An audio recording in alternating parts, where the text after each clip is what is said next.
His goatee is neat and tidy, his hair shampooed and gelled.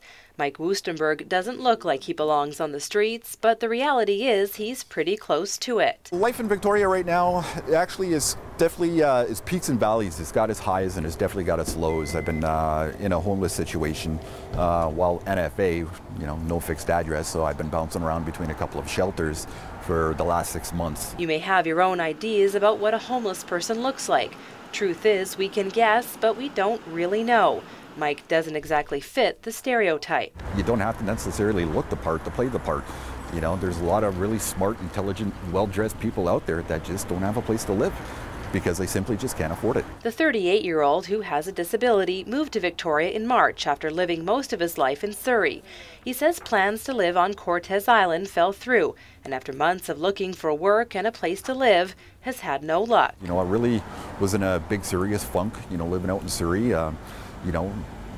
You make just a hair over 900 and 2/3 of that is going to your rent, and you got to pay whatever for your hydro and any other luxuries, like food. You got to hit the food bank. It's what brought him to the annual general meeting of the Greater Victoria Coalition to End Homelessness, a chance to hear about the struggle to end homelessness in the capital region and what decision makers plan to do about it. This is a pipeline list. It is not a pipe dream list. The coalition doesn't know the exact number of people who are homeless in Greater Victoria, but it says more than 1,600 people used an emergency shelter in the CRD in the past year. It's a number that has stayed steady compared to the year before, but Victoria Mayor and Coalition co-chair Dean Fortin says it's headed in the right direction. The understanding that if we actually did nothing, we were looking for an increase to 300 to 400 people. So instead of having 1,000 people homeless or 1,000 people using our shelters right now, we were expecting having 2,000 or 3,000.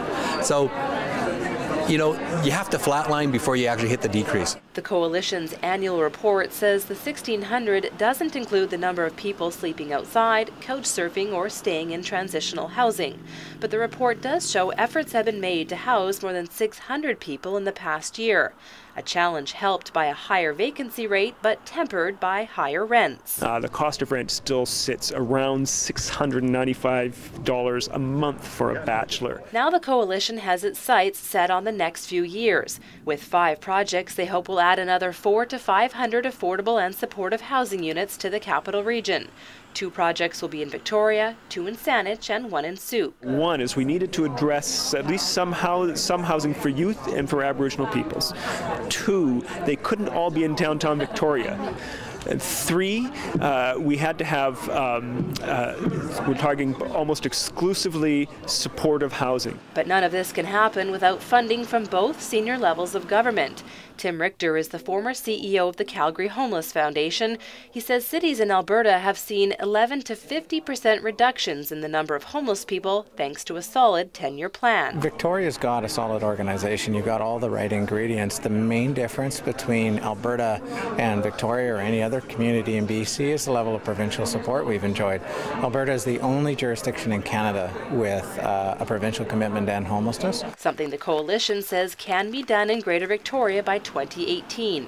A goal Mike says is good to have, but one that shouldn't be written in stone. Because a lot of people are going to get really, really angry that, the situation's not fixed at, said date. And for a guy who doesn't fit the street image, he is thankful for the services he's getting and hopes to find work and get his life back on track. In Victoria, I'm Nikki Ewanyshyn.